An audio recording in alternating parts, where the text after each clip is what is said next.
What's up, everyone? It's Willette with Urbex and Coasters, and today is going to be part 3 of our Europe trip. We are here at Efteling, so let's go check it out. This is the biggest park of the trip so far, and you can see pretty grand entrance that we've got here. This is how we're going to get some footage of the park. Okay. Showing off some scenery from the park here. These plants are cool. We're going through a tunnel. We've got this fountain over here. We've got these boats over here. We've got a window over there. Look at this bridge that we're on. Very low to the water. Not something you'd see in America, I don't think.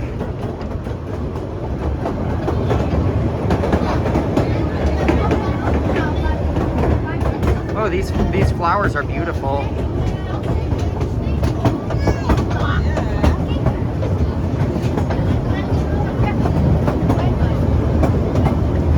Nice to have the scenic part of the park on this ride.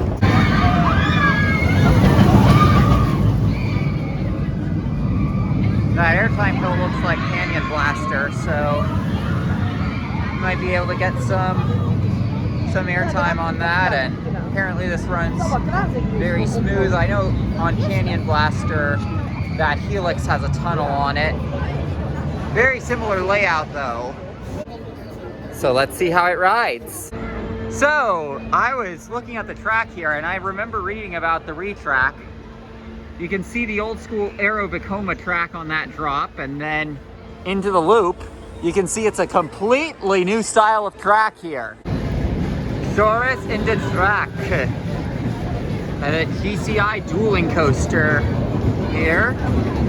This ride has some Titan track on it, so we're gonna see how it feels, because this is gonna be my first time experiencing Titan track. I thought it was roller coaster at Lagoon, but actually it's this, because I learned that steel track brake run on roller coaster at Lagoon was not Titan track, so we're gonna see how this rides.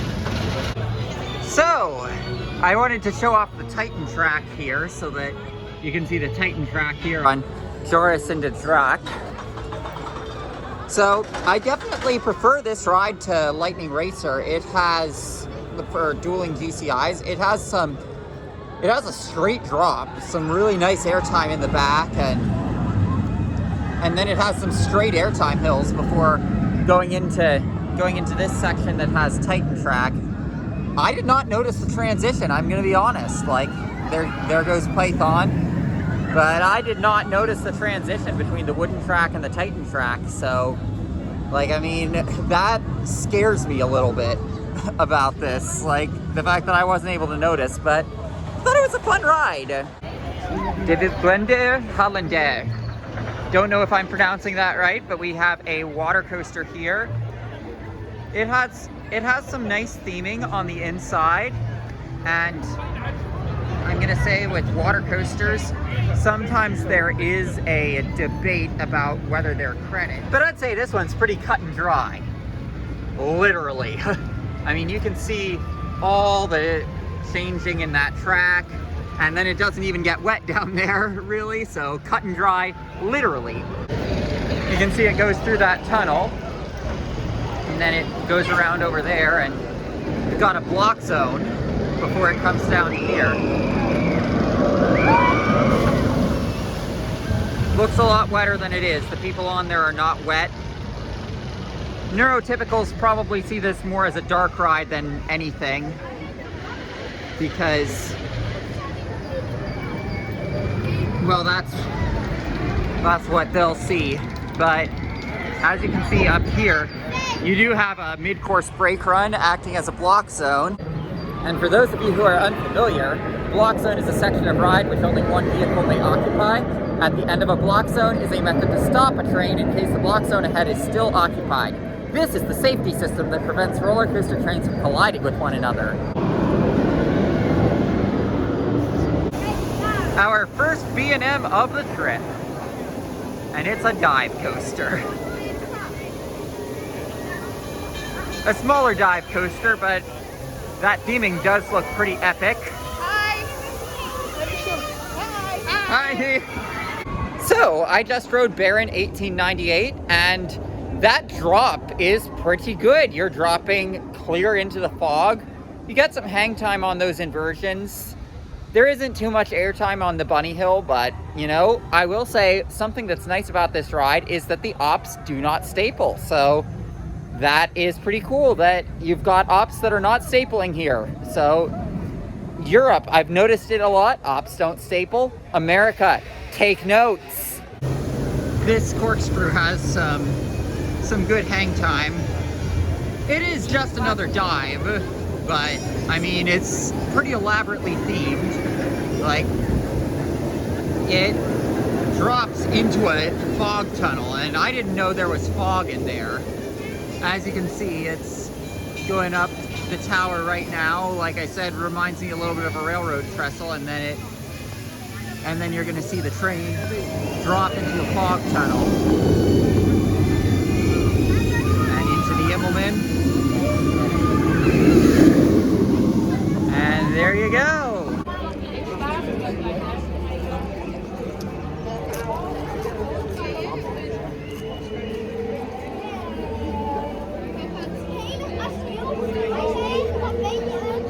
Edible plants in the parks. So as a classical music nerd, they've got a dark ride here themed to Danse Macabre by Camille Saint-Saëns. So, you know, as someone who likes classical music, I've got to see how this ride is. So here's some of the decorations that they have inside, and I'll let you know how the ride is in a minute. So I'm gonna say that this ride, it's very much themed to Danse Macabre. I didn't notice specifically any Easter eggs that you wouldn't expect to see. Like, of course, you see the bone hands playing the violin, but like, I mean, it is cool to have that aesthetic of the building looking like that, and then inside you've got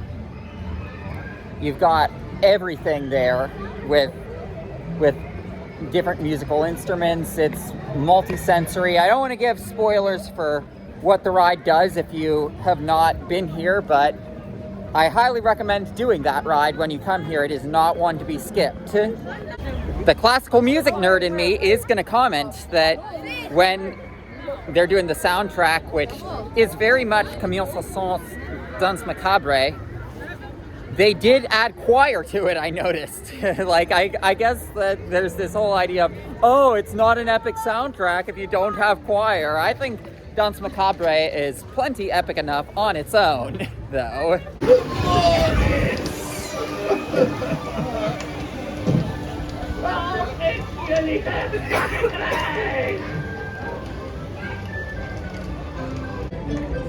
Even though I don't count them as credits, I do think they're worth riding.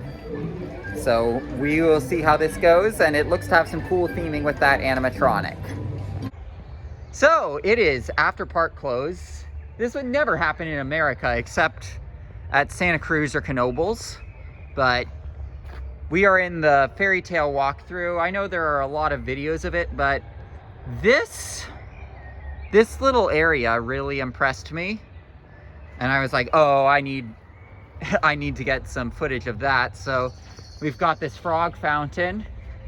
We've got these towers, and we've got these musicians all along here. Like, look at this. And you've got all of these flower gardens. Like, I mean, as much as making a Coaster Studios reference is painful in light of current events, well, at least within the past few years, with Sarah gaslighting me, as I made a video about, I am gonna say I can see why Taylor started out talking about Enchanted Forest as saying, hey, we're back in the Netherlands at Efteling. And hey, by the way, look, we've got an abandoned tower that collapsed over here. So we've got some urbex in this Efteling visit.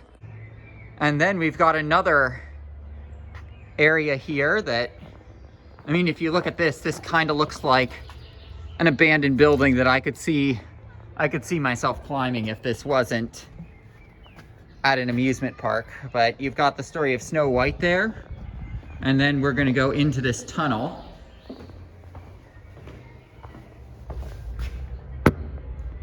And you can see this better on camera at what's in there. So I'll poke through all the windows. Urbex and coasters, everyone. This is Urbex. Urbex in a park. Because, I mean, what do we do when we Urbex but we point the camera through windows at dying retail spaces, you know? I'm a witch by a witch's house eating stuff fresh from the garden.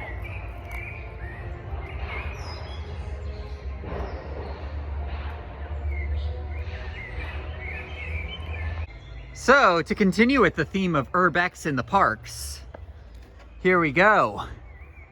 Look, we've got that pool dug out there. We've got a structure here. Look at this. So we've got some cool play structures with animatronics. There's a slide here that I did. Then we've got this play structure here. And then if we turn around, like this is after park close, all of this walkthrough stuff we're doing. So let this be a lesson.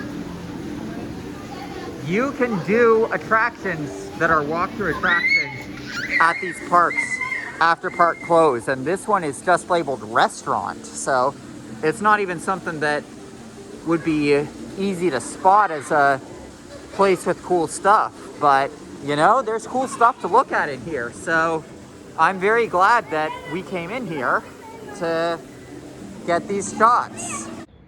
And of course, no Efteling video would be complete without showing the lake and the castle. When the park is typically open, these fountains do shoot out water. We've got some big fish in this lake, and sadly some litter and coins. Probably not great for the fish, but I mean, those lanterns, they make them look like there's fire in them, even though it's just a screen. But I hope you've enjoyed this visit to Efteling, and I'm sure we will see you throughout many more adventures here in Europe and around the world.